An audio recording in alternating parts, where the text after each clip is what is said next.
Welcome to Loud and Clear, a podcast dedicated to amplifying the voices of women in music.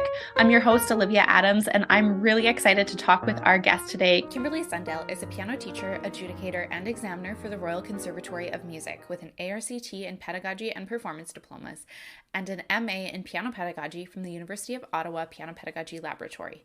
She is also a certified sommelier with a WSET 3 and a Wine Scholar Guild Champagne Master's certification.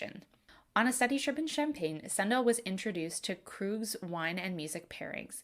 She then discovered Oxford University's cross-modal research lab and its studies into multisensory perceptions, how the senses interact and influence each other. Using these studies, she developed the sound of wine pairings with the aim to be much more than just drinking wine while listening to music. These unique and educational experiences blend the experience of a recital and a wine tasting. Welcome, Kimberley. It's so good to be speaking with you today. Thank you, Olivia. I'm so excited to be doing this. Thank you so much for asking me. It's going to be really fun. So just to give our audience fair warning, it's going to be a different kind of episode. We're going to be talking about music and wine pairings. So Kimberley, I always start off my interviews with the same question, and that is, how did you become a musician? What is the origin story? Well, like a lot of your previous guests, I started at a younger age. I started playing piano when I was 5. My great-grandmother was actually a piano teacher too. So when she immigrated from England, that's where she had most of her training. She actually started teaching through what would have been the University of Toronto curriculum then, which then segued into Royal Conservatory. So I think probably that is why my parents put me in it. Also, I do know that my grade 1 teacher suggested piano might help my printing. I still can't print very well, but I can play the piano, so I guess that's a good side benefit of that. I continued with piano all the way through festivals, exams. I started playing flute in high school. And when I was about in grade 10, I started driving once a week to Brandon, Manitoba, which was an hour away from my small town, to start studying with a teacher there. And entered Brandon University at that point with the thoughts of being a band teacher. And eventually I had to stop studying then, life reasons, and then went back and actually finished my Bachelor of Education. But after doing some of the in-school teaching, I realized, you know what? I like the one-on-one and I like the piano. So I just started doing that full time, and I've been doing that for ever since. And what I also realized I like about it too is school teaching, you get to see them every day for a year to grow. But piano teachers, we have something special. We get to see them once a week, yes, but for years. So we actually get to see them to grow to their adulthood. And that's one of the really fulfilling things that I've been enjoying teaching. Hearing you say that story, that was a similar story to me. Was when I was doing my practicum and stuff, I was like, you know what? I really love the one-on-one, especially for students, kids with different needs, as well, like neurodiverse students. And I just loved that I could tailor make a lesson plan for them that didn't have to fit anybody else's schedule. Exactly. And you can feel like you're actually making a difference for them, which is nice. And in this day and age too, sometimes we are the only one-on-one time they get during that day too, because we're just all so busy. So I like having that feeling too, that they can actually have somebody who's just focused on them as well.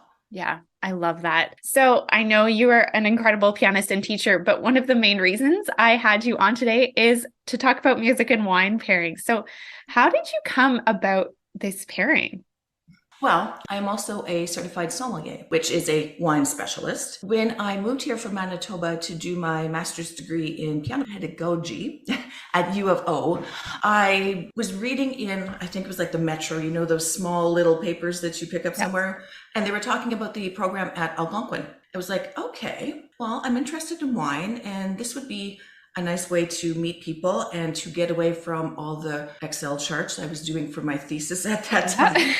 Which I know you completely understand, right? Yeah, so I started taking just a couple of the introductory courses there, and I was like, okay, this is very interesting. So I went through and actually completed the entire sommelier program. And then I went a little bit further than that, and I also have some certification from WSET, which is the Wine and Spirit Education Trust, which is an internationally recognized certification. Then I also went a little bit further and went into the Wine Scholar Guild, and I actually have a master's certification specializing in champagne, which is my true love, the champagne. Yeah. I will always gravitate towards that.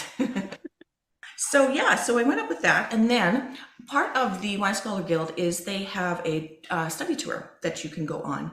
So my fiance and I, we actually both went on this tour, spent a lovely 3 or 4 days in Champagne touring. And it was there that our leader told us about Krug. Krug Champagne is actually very involved with music and wine pairings, to the point where they actually have, this year in particular, a piece specially composed for this vintage of champagne. Oh, wow. So I'm like, oh, really? Okay. So I came back and from that trip, that was 2017, and delved a little further. And then that's when I discovered Oxford University actually has a whole research lab devoted to this. It's called the Multisensory Laboratory. So what the whole concept is, all of your senses are working together when you're creating an experience. So that might be why if you are out at a restaurant or a winery, let's say, you have this lovely bottle of wine and it's fantastic. You get one and you bring it home and it's not quite the same. It's because whatever was happening at that moment, who you were with, what you were hearing, what you were seeing, the wine you were tasting, everything is working together. So that really piqued my interest too, because music is so multisensory and changing, and music and wine are actually a very good pairing because they're both alive, really.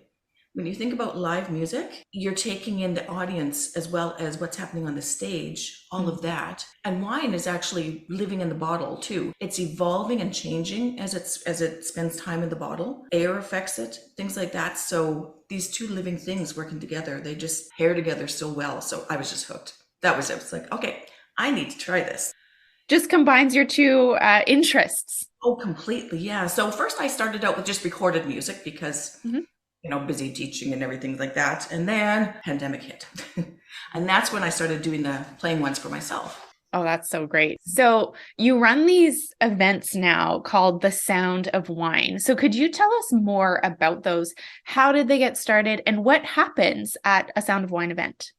So my whole goal with this, it's really blending a recital and a wine tasting experience, because you're getting all levels of education of both sides. So I want to provide more of the educational part on both the wine and the music you're listening to, because that also helps with the experience too, to know what you're looking for. The first live one I did was fall of 2019 at the Steinway Gallery. Okay, so yes. Jennifer Messer, you know how supportive she is of everybody in Ottawa. She thought this was fantastic too. So we just did a very small little one to see what interest would be. I think we were about a dozen people maybe. We just got some local students to play that take part in the regular Steinway Gallery events. And they performed, and I selected the wines and told people why I picked them. So that is probably something I should go through to go with that, because it is actually really scientifically done. I'm not just thinking, oh, this will work together. But so I usually go in steps. They kind of all work together at the same time. But the first thing I look at is the structure of the piece. So is it more flowing legato? Is it more crisply articulated? Is there a lot of passage work? I listen to the compositional style. Is it really big and lush, full of rich chords? Is it a little bit more austere sounding, like contrapuntal, things like that? So that's really what gets me started, because then I'll go, all right, do I want a sparkling wine with this? Do I want a still? Or even do I want a sweet wine with this? Because in the mouth, each of those feels very different, and that's the wine structure. And then I will jump off and I go into colors. We're always talking about how music has colors. Absolutely. I try to think, all right, does this piece sound like it's like a rich ruby red? Is it more of a golden yellow? Is it more like a watermelon rosé color? We even have orange wines. So is it like a mango orange kind of thing?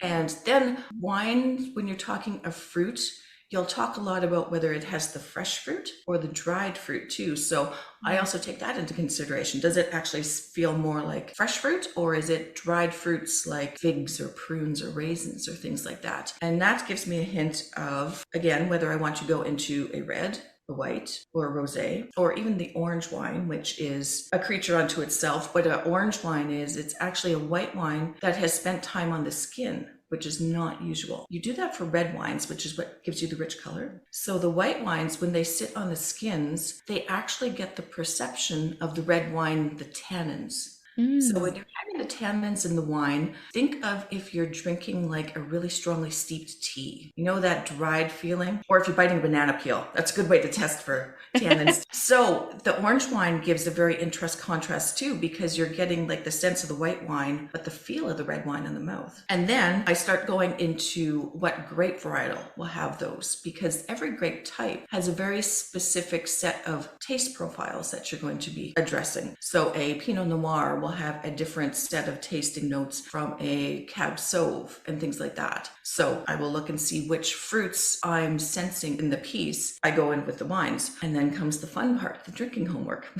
So I will pull out a few bottles of different types just to see what is actually going along well with it. Thank goodness for these little contraptions that will just stick a needle through the cork so you can just take a tasting sample out, because sometimes I am trying like 4, 5, 6 wines for each piece. I've had ones where I think, oh, this will work fantastic. And I try it and I say, oh no.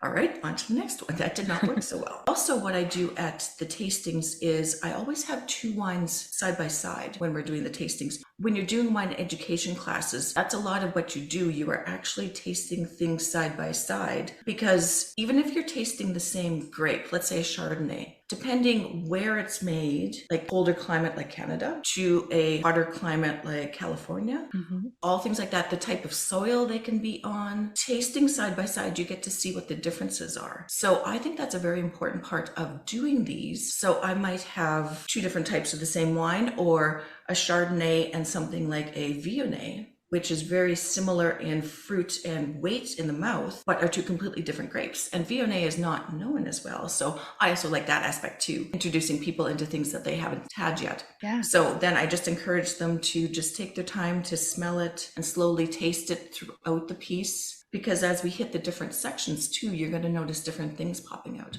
I love that. That's so interesting because, I mean, we talk about texture and color and shading with our students all the time, right? And, you know, there are obviously great pairings that can go with that. That's so great. So throughout the year, I know you also do these Instagram video series with wine pairings and different holiday music. So I know last year you did an Advent music and wine session. You've done one during Women's History Month as well. And can you tell us more about those pairings? Does it work the same way as you're doing the Sound of Wine events? Yeah, it does exactly the same way. So I was really wanting to do more live with this, but then of course pandemic hit. Right. So that's really where it was like, okay, I've actually got time to do this because we're not going anywhere. So the first one, I actually did Canada Music. Oh, right. So 2020 and 2021, I did both of the full week of Canada Music Week. So the whole goal of that was to do Canadian pieces and Canadian wines. Mm-hmm. So that was a lot of fun because we do have a really thriving wine industry across Canada. Yes. We're not quite as known internationally, unfortunately, but we're working on it. But same with music, right? This is true.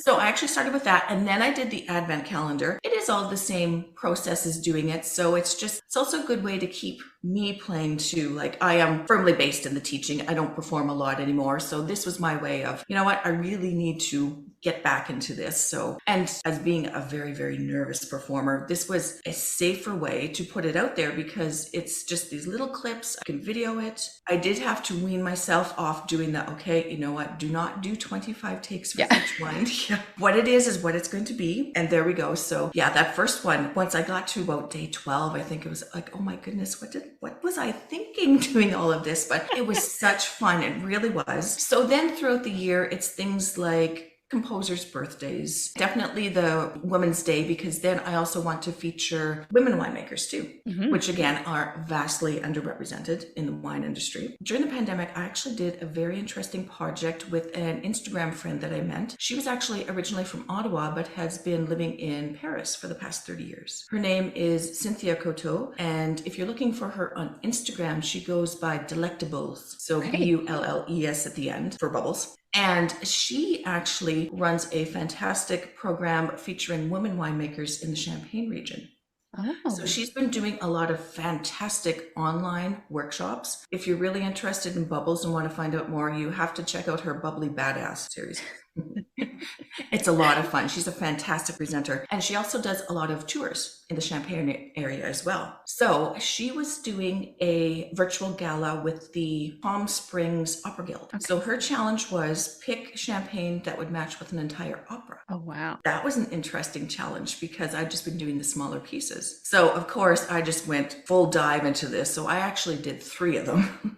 Oh, wow. And yeah, so trying 3 different bottles of champagne with each opera just to see how it would go. So yeah, that was a long, fun weekend, I must say.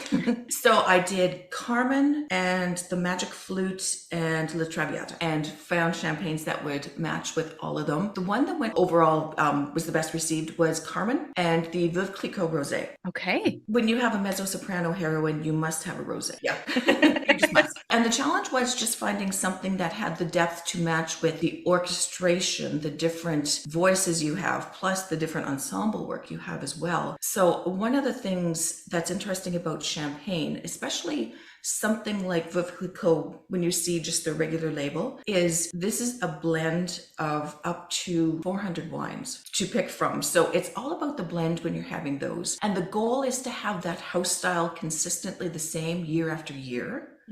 That's really what champagne is known for. The different vintages, the years, or the little special ones, that's not actually what the house bases themselves on. So finding something that had a blend of a lot of different years of wines, a lot of different vineyards, like they can all taste very different too. So that was fascinating. Veuve has a lot of very old wine in it. So I found that it had the balance to match with all of that stuff. So that was also a fascinating project too. I have done a couple of events for the Honens International Piano Competition. I've joined their board of directors in May. So the first one I did for them was an online one. That was May of 2021. So we did a music and a food and a wine pairing.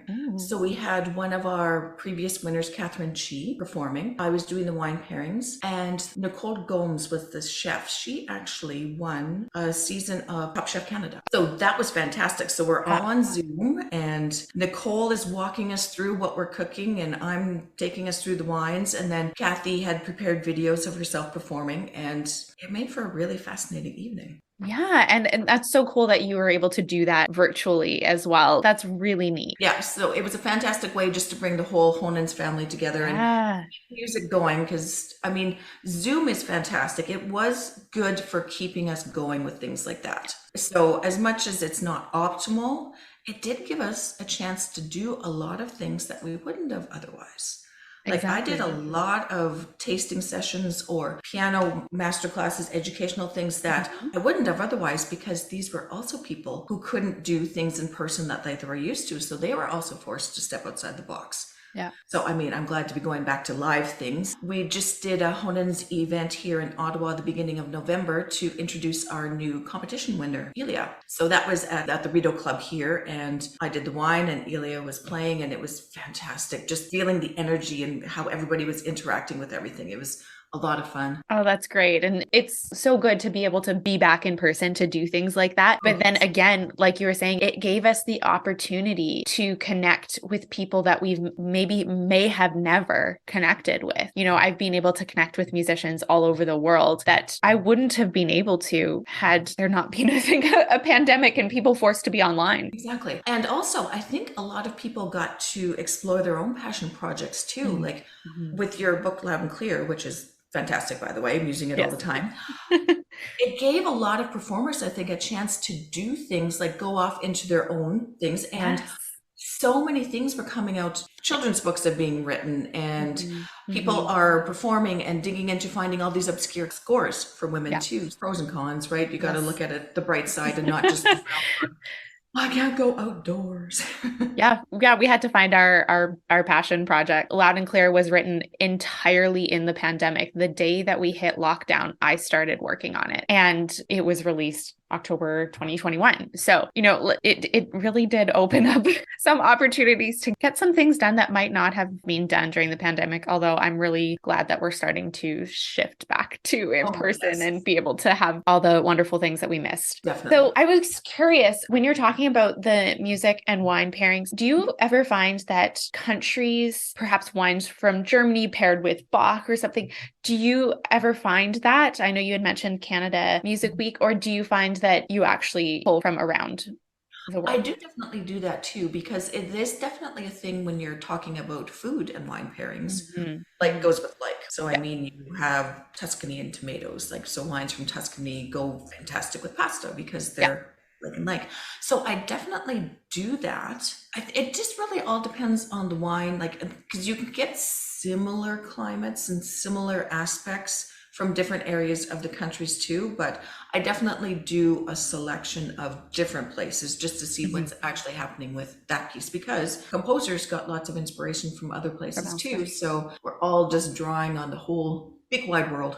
Yeah, I love it. So, as folks are gearing up for the holidays, I thought it would be fun to give some suggestions for different wines to give as gifts. So, I was wondering, could you give us some options for reds, whites, and sparklings? And I will link everything in the show notes so that people can go and purchase them. What Of are some of course. your top suggestions? What I did is I went through and I picked ones that I have used multiple times in pairings because they're relatively accessible wherever you are. And they're also more pocketbook friendly too, because Mhm. not everybody goes as deep dive into wine as my fiance Yeah.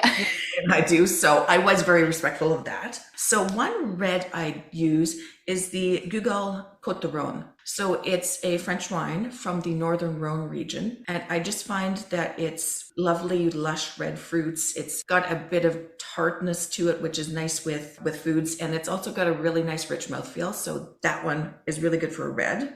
For a white, I chose a Chardonnay from California called Soleil. It's also one that I've used a lot. It had featured in the Honens, the online one, definitely. It went really well with the fish dish we actually did. And sparkling, I chose two because champagne can only be called champagne if it's from the region. That's right. Sparkling wine people are very emphatic about this. You can only call it there. Everything else has to be called sparkling wine. So there's our other educational aspect Yes. of it. So the sparkling wine, one that I've used a lot of, is from the Niagara region. It's from the winery Henry of Pelham, and it's their Cuveé Catherine. And I tend to buy the Rosé. Rosé is fantastic with food. It's very, very food friendly with all sorts of things. So that is one I think everybody would really enjoy. And as for the champagne, as I was previously talking about, the Veuve Clicquot Rosé is also a lovely one. And it's a very accessible champagne too, because sparkling wine, you can either really love it or hate it at first. It kind of Right. takes a little bit to get used to because it is such a different experience with it. And rosé, you have to have a rosé as well. So I chose Whispering Angel. That's a very lovely, accessible one. And oh, here's another educational thing. Rosé is not just a summer wine. Keep it in the cellar year round because you're going to love it with a lot of different foods. Right. So, do you have a favorite food, wine, music pairing that you particularly love at the holidays? I stayed focused on thinking of Christmas dinner for everybody. Ooh. So when you're thinking of matching Christmas dinner, it's really all about the side dishes. We all tend to have turkey and ham. They're fairly neutral. They're really just a transport for all the other stuff, really. Yeah. Like mashed potatoes is a transport for the gravy, right? That's what they're for. So something like the mashed potatoes or sweet potatoes or things like that, that's where the Chardonnay or the Viognier go really, really nicely with it. They've got rich, lush tropical fruits. It's a nice full mouthfeel. So it's echoing the nice, rich, thick texture of these mashed dishes and the sweet characteristics that come through from those vegetables. Mm-hmm. If you've got more fruit-based things, like maybe you've done a fruit glaze on the ham or the turkey or cranberry sauce, of course, anything like that, a rosé or a Pinot Noir go really nicely with that because they're a lighter bodied, so they're not going to overpower the turkey. Yeah. You never want things to fight with each other. And it goes really nicely with the ham texture too, because they're not heavy, heavy meats like a steak. And they're also going to highlight all of the fruit that's the tastes that are coming through in your side dishes. If you're doing the desserts, definitely look at sweet wines. Sweet wines are very overlooked. Particularly, I would suggest something like a late harvest. So what that means is the grapes are left to hang on the vine longer, so they dehydrate a bit. And that's intensifying the fruit flavors and the sweetness, but it's not quite as intense as ice wine. I know Canada is really known for its ice wine, but ice wine is intense. It's strong. Yeah. It's really, really sweet. And that's not what a lot of people want. So like the the late harvest, or a Sauternes. That's a region that is doing sweet wines too. And because they have a crisper acidity, they don't come across as sweet. Or if you want something to go with your chocolate and your nuts, you should definitely look for a port. Okay. Or a scotch goes lovely with that too. But there's just a whole gamut that you can just look at with other than just wines too. So yeah, we usually have quite a few bottles spread out whenever we're pairing with our Christmas dinner. Just, it's nice to have options too. Whenever we're having dinner, we actually do the same thing usually regularly as we do with the wine education or the sound of wine. We'll have a couple of different wines just to see what's going with what we've cooked that night. Even glassware makes a huge difference. Right. Tell us more about that. Glasses are all different shapes and sizes, and they're created that way to bring the aromas for each wine, to bring it out in the best way they're going to present themselves. And they're also shaped to land on the optimal part of your tongue as well for when you're tasting it. Oh, I didn't know that. So since we're talking about bubbles, which is my love, of course, flutes are actually not the best thing to drink your bubbles out of. It's intensifying all of the bubbles, and you're losing a lot of the aromas actually. So you'll see a lot of the tulip shaped ones. They kind of flare out and then narrow a bit. So it's pushing all the fruit flavors up while still letting the bubbles be a part of it as well. You'll find the bigger, rounder ones like this are good for the red wines because they need a lot of room for the air to circulate in them. White wines tend to be a little smaller in shape because just the way the white fruits and yellow fruits are hitting your nose as opposed to the red fruits are different too. So yeah, when we learned this in our sommelier studies, because my fiance is actually a certified sommelier as well, one of the local stores came in and gave us this array of glasses to try things. It's like, yeah, no, this is just to sell glassware. But then it's like, oh, wait a minute, this actually is a thing. And it adds into the multisensory because you get this lovely array of glassware too. So visually, drinking out of a gorgeous glass just adds to the experience as well. Oh, that's so interesting. So I thought to kind of end our episode, it would be fun to do a bit of a music pairing for our listeners. So I'm going to list some holiday songs, and I wonder if you could suggest to pair a wine with them. And for everyone, I did give these to Kimberly in advance. I'm not throwing them on her last minute. So what about the Christmas song or chestnuts roasting on an open fire? This is one that I actually have done a couple times in my Advent calendar. So this arrangement, it's rich and lush, and you've got those full gorgeous chords and the long flowing melodic lines. So I went with a nice, rich, voluptuous wine like a Merlot. That worked really well, just with the dark fruits and the fuller mouth feel, the smoother tannins. A Merlot is usually quite elegant that way, so it just works really well with that piece. That's great. Okay, 12 Days of Christmas. This one was challenging because it's long, it's got the repetitive patterns, but it's the same thing over and over. So it was like, okay, I want a wine that is vibrant and light because that's the whole character of the piece. It's got to have some consistency going through because you're not having a lot of different melodic things happening. So I came up with an off-dry Riesling, which is a very food-friendly one as well. But off-dry means there's a little more residual sugar in it. So it's coming across as sweet, but it's not a sweet wine. So this one I could see working really well with that. It's just a very lovely, easy drinking glass, very lovely, easy little piece to listen to.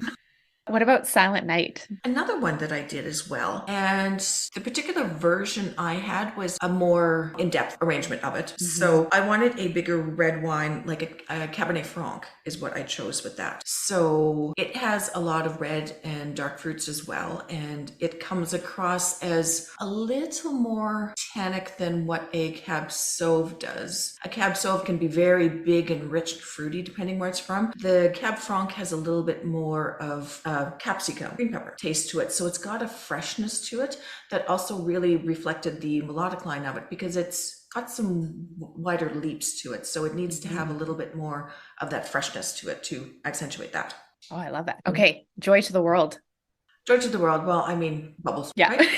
Gotta be bubbles. Yeah. So again, I would probably do a rosé bubbles with this, either a sparkling wine or a champagne, just because it does have usually the richer harmonies in it, but it's also the articulations too, right? You got that descending scale and you got those little repeated passages. So the bubbles just naturally spoke to me for that one. Ah, cool. And Holly Jolly Christmas. This one I had to sit and listen to it a little bit. So I gravitated onto Michael Bublé's because so it's like, okay, so it's lively, it's got some depth to it, but it didn't really speak a big red wine to me. So it actually spoke a sweet wine to me. The late harvest or the sweet wine that I was talking about, because they've got the depth, but they've got the acidity that matched well with the quicker rhythms with it and just the lightheartedness as well. So that's what I gravitated to. So that was my project last night. I was listening to Michael Bublé on repeat. Oh no.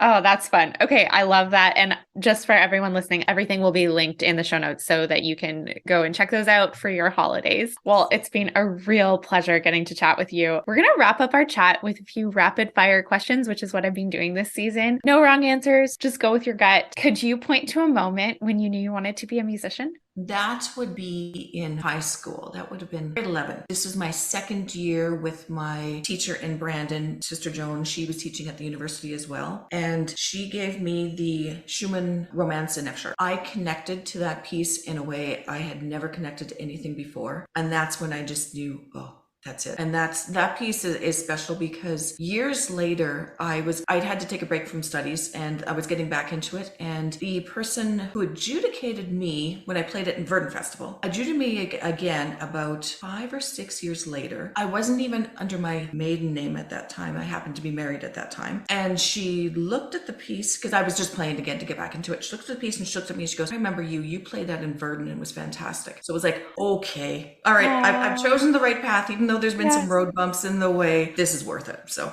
and I actually ended up going to study with her. This is Karen Whitlaw Hebert out of Winnipeg. I actually went and finished all my ARCT work with her. Oh, that's great. I think you just answered my next question, but favorite piece or song to perform? That one, the Christmas ones. I'll stick with my Christmas theme. Yeah.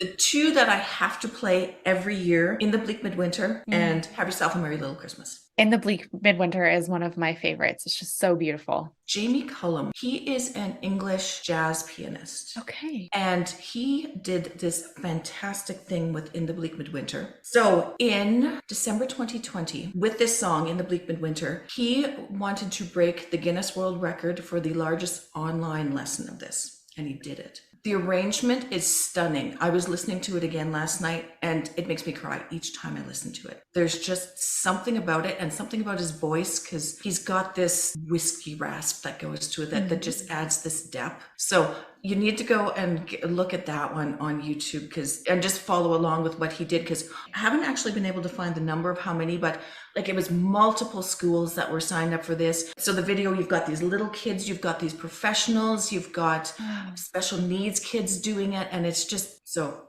I'm going to go look for that right now, right after we sign off. Have you ever been given bad career advice? What was it? I don't know if it's bad career advice, but it's something that every musician encounters, but come play for us. We can't pay you anything, but just think of all the free publicity you get. Okay, so I'm going to practice for how many hours and come and do this. And so not so much. I know we've all done it because we've all, oh, well, it's a good cause. You're my friend. Okay, fine, I'll do it. But it's an easy trap to get into, isn't it? It is. It really is. I remember in my first year university, I played for the cost of a meal, I think. And I think that was the last time I did that because this was not worth it. No, it really is not, but that would be mine. Yeah. What's some good musical or career advice you can pass on to up and coming musicians? That was interesting. I sat and thought about this for a little bit, and there's two things over my 30 years of teaching. Make sure you value yourself and your time. It's very hard when you're starting out because if you were like me, I did all of my studies after I got divorced. So all of my university degrees, all my ICTs, I did all that on a single piano teacher salary. So you take everybody. I mean, music is for everybody, but not everybody wants to be in music. So yes. And making sure that you set those boundaries there, that you're not just always ending up being the last thing, like, oh, we can't come because we have hockey.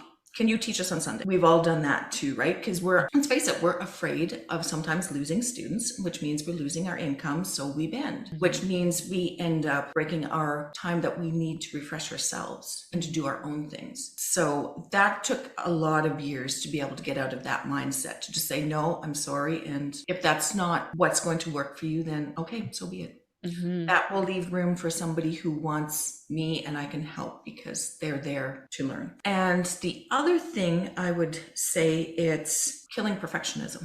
Yep. I look back now and I think of how many times I didn't perform as much as I could because there's such an onus on classical music. You must be perfect to perform. Everything else is worthless. So that was really hard when I was starting the Advent calendar, because that's why I was doing the multiple takes, because it's gotta be perfect. People are going to be judging me who know piano. But then I came across Michelle Lynn Instagram, and she was doing this whole thing on killing perfectionism. So it's like, you know what? We've got to get over this because it's about sharing the music. It doesn't have to be perfect.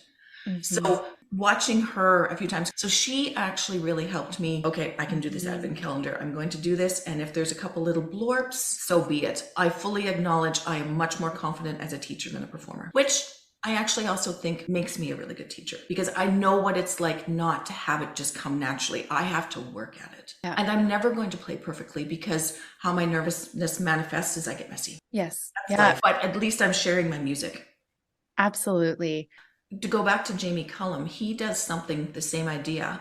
It's called the Song Society, if you look on it for his YouTube. So he and his band, they pick a song, like a current one. Mm-hmm. They learn it within an hour, and then they record it. Fun.